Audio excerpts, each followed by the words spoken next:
Good morning, dear students. Today I am going to teach you levels of management. There are three levels of management. First is top management, second is middle management, and third is lower or supervisory management. तो first हम explanation मैं करूँगी आपको what is top management. So first of all top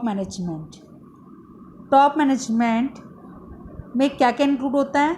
boards of directors and it's chairman, chief executive कौन होते हैं. President, managing directors, general management. तो levels of management, first of all level of management क्या होता है बच्चों, कि किसी भी ऑर्गेनाइजेशन में किसी भी कंपनी को मैनेजमेंट 3 पार्ट्स में डिवाइड किया गया है जो अपने पोजीशन के अकॉर्डिंग वर्क करते हैं. तो फर्स्ट पोजीशन में टॉप मैनेजमेंट आता है. तो टॉप मैनेजमेंट का फर्स्ट जो मेंबर्स होते हैं वो होते हैं बोर्ड्स ऑफ डायरेक्टर्स होते हैं and it's chairman, chief executive, president, managing directors, general manager. And third is senior executive में आते हैं vice president, deputy and general manager. तब इनकी रिस्पॉन्सिबिलिटीज़ क्या होती हैं.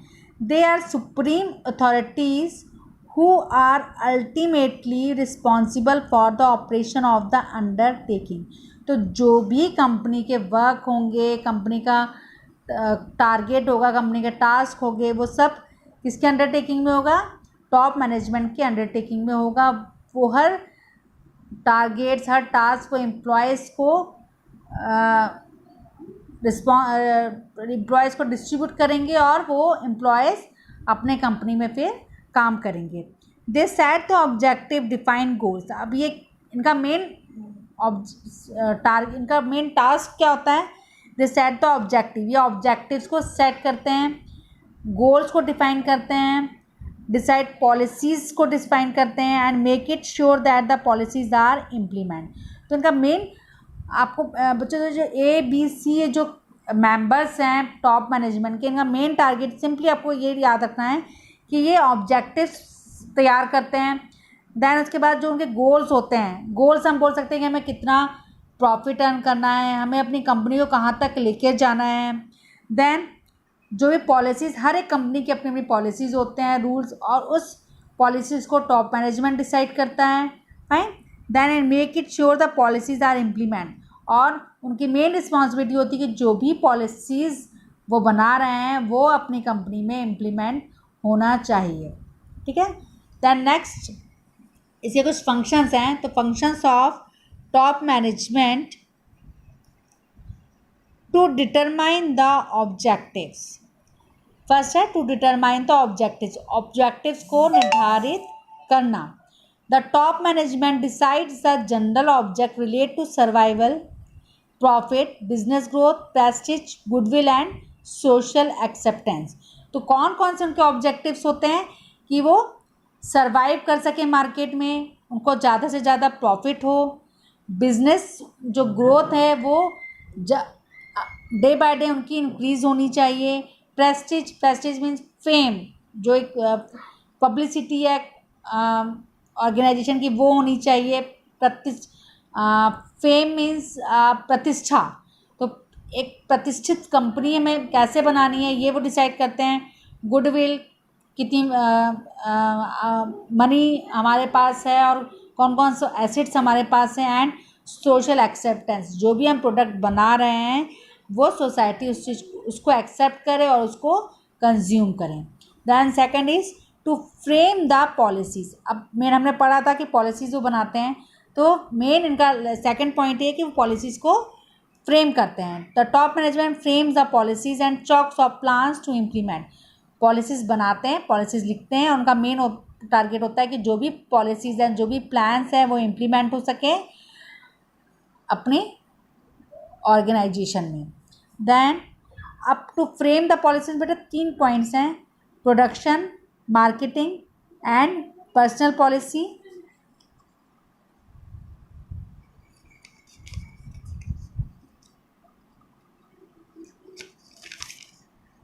And financial policy. 4 पॉइंट्स आपको यहाँ पे मिलेंगे। तो प्रोडक्शन से आपको समझ आ रहा है कि यहाँ पे प्रोडक्शन की बात हुई तो it means is related to manufacture. तो policy which contains the schedules of production, तो policy which contains the schedules of production, तो इसमें प्रोडक्शन के शेड्यूल्स डिसाइड किए जाते हैं कि कितने टाइम पे कौन सा प्रोडक्शन बनाना है to meet the demand of market, ताकि जो भी मार्केट की डिमांड है वो प्रोडक्शन के थ्रू फुलफिल की जा सके। Then B is marketing policy which contains the channel of distribution, advertising, sales, promotion technique etc. तो मार्केटिंग पॉलिसी से बेटा आपको समझ आ रहा है कि that is related to sales and distribution. तो इसमें क्या कंटेन होता है, चैनल ऑफ डिस्ट्रीब्यूशन, जो प्रोडक्शन बन रहा है उसका डिस्ट्रीब्यूशन कैसे होगा, कहाँ कहाँ पे होगा और किसके थ्रू होगा। Advertising, that is very common words जो आप टीवी में देखते हैं, हर प्रोडक्ट की एडवर्टाइजिंग के थ्रू कस्टमर्स को कैसे अट्रैक्ट किया जाता है। देन सेल्स प्रमोशन, जस्ट अभी आप we are very familiar with online shopping, Flipkart and Myntra, तो आप लोग एगरली वेट करते हैं कि कब मिंत्रा और फ्लिपकार्ट ऑनलाइन सेल्स स्टार्ट हो, ताकि हम अपने पसंद के ड्रेसेस या इक्विपमेंट्स या गैजेट्स हम ले सकें। तो ये सब आपको पता है कि सेल्स प्रमोशन के थ्रू क्या होता है, जब सेल्स लगती हैं तो मेन उनका टारगेट होता है कि सेल्स लगा के ज़्यादा से ज़्यादा जो प्रोडक्शन बना हुआ है उसको सोल्ड आउट कर सकें। Then third is personal policy. अब पर्सनल पॉलिसी बेटा it is related to employ and human resources department which deals with recruitment means जो भी मीन्स एम्प्लॉयज़ सेलेक्ट होते हैं कंपनी में जॉब करने के लिए। प्लेसमेंट बेटा में आपने वर्ड कॉमनली सुना हुआ है कि हर एक जो कॉलेजेस होते हैं इन फ्यूचर, अब आप जब कॉलेज जाओगे तो आपका हर एक कंपनी जो इवन रेपुटेड कंपनीज़ हैं वो भी प्लेसमेंट करती है, चाहे वो ओपन हो चाहे वो क्लोज हो। ओपन मीन्स की जो पर्टिकुलर हर एक कॉलेज के स्टूडेंट्स वैसा के इंटरव्यूज़ दे सकते हैं, एग्ज़ाम अपना क्रैक कर सकते हैं, और प्राइवेट कॉलेजेस में भी प्लेसमेंट किए जाते हैं, जिससे कंपनी एक सिलेक्टेड स्टूडेंट्स को चूज़ करती है और अपनी कंपनी में जॉब देती है। Training that is very familiar word in any organisation. जब पर्टिकुलर एम्प्लॉय रिक्रूट होता है या प्लेसमेंट उसका होता है तो कंपनी का मेन मोटिव होता है कि हम उस एम्प्लॉय को ट्रेनिंग प्रोवाइड करें, ताकि जो भी कंपनी के रूल्स एंड रेगुलेशंस हैं या जो वर्किंग कंडीशंस है, नया जो न्यू जो पर्सन है, जो न्यू एम्प्लॉयज़ है, वो उसको समझ सके और उसके अकॉर्डिंग वो काम कर सके। मीन्स उसकी जो भी स्किल्स है उस स्किल्स को ट्रेनिंग के थ्रू इम्प्रूव कंपनी करती है। Then remuneration means that remuneration is salary. जैसा आपकी पोस्ट होगी, जैसे आपकी एजुकेशन होगी और जैसे आपका टारगेट होगा, उसके हिसाब से कंपनी आपकी सैलरी डिसाइड करती है। And promotion is also very common words जो आप लोग हमेशा हर जगह सुनते हो। तो प्रमोशन जैसा आप काम करोगे, जैसा आप कंपनी को आउटपुट दोगे, उसके अकॉर्डिंग कंपनी आपका ईयरली प्रमोशन करती है। मीन्स आपको आपकी पोजीशन के अकॉर्डिंग आपको नेक्स्ट अच्छी पोजीशन देती है, एज वेल एज आपकी सैलरी को भी इंक्रीमेंट करती है, मीन्स सैलरी को भी बढ़ाती है। Then fourth is financial policy which pertains to raising funds को कैसे रेज करें, सोर्स ऑफ फाइनेंस, पैसा कहाँ से लेकर आए, एंड मैनेजमेंट ऑफ अर्निंग्स, जो भी अर्निंग्स हो रही है उसको कैसे मैनेज करें। ठीक है। Then third point is to assemble the resources. ठीक है, असेंबल मीन्स कि जो भी रिसोर्सेज हैं, रिसोर्सेज के एक जगह इकट्ठा करना, लाइक यहाँ पे मैन, मशीन और मटेरियल्स एंड मनी। तो जो भी कंपनी खुलती है उनका मेन मोटिव क्या होता है, man, machine, materials and money को एक साथ लगाएं, ताकि वो ज़्यादा से ज़्यादा at a time profit earn कर सकें। तो मैंने आपको पहले ही बेटा ये बात अगेन एंड अगेन मैं रिपीट करती हूँ कि मैन, मशीन और मटेरियल्स, ये तीन चीज़ें हर man machine and finance, three चीज़ें is a asset of the company, और इनके बिना कोई भी कंपनी स्टार्ट हो सकती है, ना रन हो सकती है, ना वो प्रॉफिट अर्निंग हो सकती है। तो ये जो चीज़ें हैं, हर एक ऑर्गेनाइजेशन का मेन मोटिव होता है कि उसको असेंबल किया जाए, एक साथ रखा जाए और उनके से काम लिया जाए और कंपनी को ज़्यादा से ज़्यादा प्रॉफिट दिया जाए। Fourth is to set up the organisational framework. तो the organization structure is finalized by the top management for the execution of the plans within which all the operation are carried on. The authority is delegated from top officer to subordinates. तो बेटा यहाँ पे जो भी top management क्या finalise करता है, organisation structure means कि एक हिरार्की बनाई जाती है। हिरार्की को मैं बोल सकती है it's a like of tree, it's a like of root.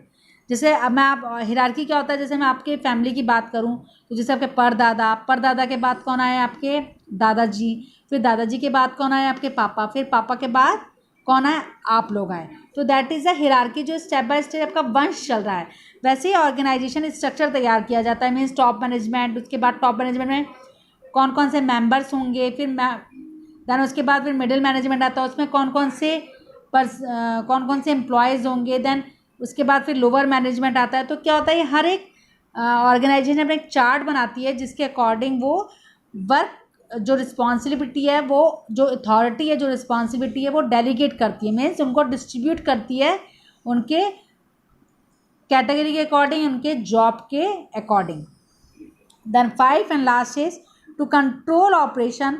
The top management controls the operation of the undertaking through budget, cost, statistical quality control and accounting device.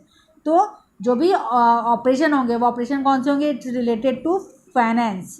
तो फाइनेंस के जो भी ऑपरेशंस होंगे वो टॉप मैनेजमेंट कंट्रोल करता है, कहाँ पर कितना पैसा लगाना है, कितना बजट उनका है पर्टिकुलर प्रोडक्ट को बनाने के लिए, उसकी कॉस्ट क्या रखी जाएगी, एंड अकाउंटिंग डिवाइस आपको पता है कि कहाँ पे डेबिट करना है, कहाँ पे क्रेडिट करना है, कितना लोन लेना है।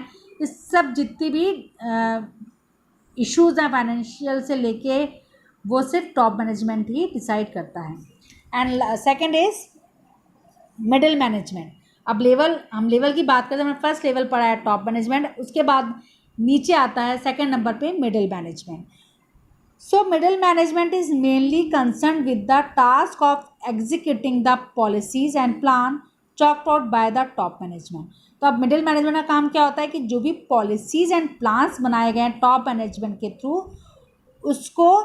उसके थ्रू उनका वो काम करते हैं। तो the middle management works between top management and lower management. तो जो मिडिल मैनेजमेंट है that is a backbone of top management and lower management. तो जो भी कम्युनिकेशंस होंगे, जो भी कन्वर्सेशंस होंगे टॉप मैनेजमेंट के एंड लोअर मैनेजमेंट के, वो कौन मैसेज कन्वे करेगा, that is a middle management. और मिडिल मैनेजमेंट का मेन काम क्या है कि जो भी पॉलिसीज प्लान्स टॉप मैनेजमेंट बना रहा है उसको इम्प्लीमेंट कंपनी में करवाना। Then functions of middle management, first to explain and interpret the policy decision taken by the top management. तो जो भी पॉलिसीज़ बनाए गए हैं तो मेन फंक्शन का क्या है कि वो उस पॉलिसीज़ को एक्सप्लेन करना लोअर मैनेजमेंट को, एज वेल एज जो भी पॉलिसीज़ बनी है उनको इम्प्लीमेंट करना employees in among employees. Second is to communicate the problems and suggestion to supervisory management to top management. जो भी प्रॉब्लम्स होंगी लोअर मैनेजमेंट की, उसको प्रॉब्लम्स को टॉप मैनेजमेंट के साथ शेयर करना और सजेशंस देना कि प्रॉब्लम्स को कैसे सॉल्व किया जाए और उससे क्या सॉल्यूशंस निकल सकते हैं। Then to take department decisions. जितने भी डिपार्टमेंट डिसीजंस है मिडिल मैनेजमेंट उन डिसीजंस को लेता है, like marketing department, human resources department, financial department, recovery department. तो ये जो डिफरेंट डिपार्टमेंट होते हैं हर एक ऑर्गेनाइजेशन में, प्रोडक्शन डिपार्टमेंट, तो उन डिपार्टमेंट्स के जो डिसीजंस है वो मिडिल मैनेजमेंट लेता है। Fourth is to guide and inspire lower management for efficient performance. अब performance is a key point of in any organisation. तो जो मिडिल मैनेजमेंट है वो गाइड करता है लोअर मैनेजमेंट को, ताकि जो भी वर्क हो रहा है वो फुल एफिशिएंसी के साथ हो सके और जो उनका परफॉर्मेंस है वो इम्प्रूव हो सके और सिर्फ कंपनी को प्रॉफिट हो। Then fifth is to serve as a link between top management and supervising management. Same जो top management and supervising management का जो लिंक होता है, लिंक है जो वो मिडिल मैनेजमेंट होता है। जो भी कम्युनिकेशंस होंगे दोनों के, top management as and middle and lower management के, वो कौन मैसेज कन्वे करेगा? It is only middle management. Then last is lower management, that it is also called supervisory management, हम इसे सुपरवाइजरी मैनेजमेंट भी कहते हैं, और ऑपरेटिव मैनेजमेंट और ऑपरेशन मैनेजमेंट। ठीक है, it is a responsive for the quality and quantity of timely completion of job. इनका मेन मोटिव क्या होता है कि जो भी जॉब्स हैं, जो भी इनके कंपनी के टास्क हैं, वो quality wise and quantity wise time to time fulfil होना चाहिए। ठीक है, तो functions of lower management to issue orders and instruction to the workers. अब जो लोअर मैनेजमेंट है उसका क्या फर्स्ट रिस्पॉन्सिबिलिटी क्या है? जो भी ऑर्डर्स है, जो भी इंस्ट्रक्शंस है मिडिल मैनेजमेंट के, वो middle management as well as top management के वो इंस्ट्रक्शंस वर्कर्स को वो इशू करते हैं। Then to supervise and control the functioning of workers. तो जो इनका मेन अदर पॉइंट क्या है? अदर रिस्पॉन्सिबिलिटी हम बोल सकते हैं क्या है कि जो भी फंक्शन ऑफ वर्कर्स है, जो भी वर्कर्स काम कर रहे हैं, उनको सुपरवाइज करना, उनको देखना कि वो कैसा काम कर रहे हैं, उनके कंट्रोल करना। कि इट मीन्स आपको 8 आवर्स काम करना है तो इट मीन्स आपको 8 आवर्स काम करना है विदाउट एनी रेस्ट और विदाउट एनी लीव और हॉलीडे। ठीक है, to make plan for sectional activities, classify and assign jobs to workers. तो मेन का क्या है? अदर वर्क क्या है कि जो भी वर्कर्स के जॉब है वो असाइन करना है according to their qualification, according to their skill and according to their experience. Fourth is to solve the problem of workers. जो भी वर्कर्स की प्रॉब्लम्स है, जो भी वर्कर के ग्रीवियंसेस हैं, ग्रीवियंसेस मीन्स की जो मीन्स काम को लेके जो बहस वो करते हैं, उस सब चीज़ को लोअर मैनेजमेंट सॉल्व करता है। Last is to maintain discipline among workers and develop in them a right approach to work. तो जो भी डिसिप्लिन है, discipline that is word is very common to you also. जब स्कूल में discipline रखते हैं वैसे ही हर एक ऑर्गेनाइजेशन में डिसिप्लिन रखा जाता है। और ये लोअर मैनेजमेंट की रिस्पॉन्सिबिलिटी होती है कि जो भी वर्कर्स काम करें उनके बीच में डिसिप्लिन बना के रखें और एक अप्रोच बना के रखें ताकि वो सही टाइम पे सही काम कर सके without any wastage, without any time consuming. तो बेटा आपके ये लेवल ऑफ मैनेजमेंट थे और that is very important topic for your exam as well as it is very easy. आप इसे रीड करेंगे तो डेफिनेटली आपको एक बार बेटा अंडरस्टैंड होगा। Thank you.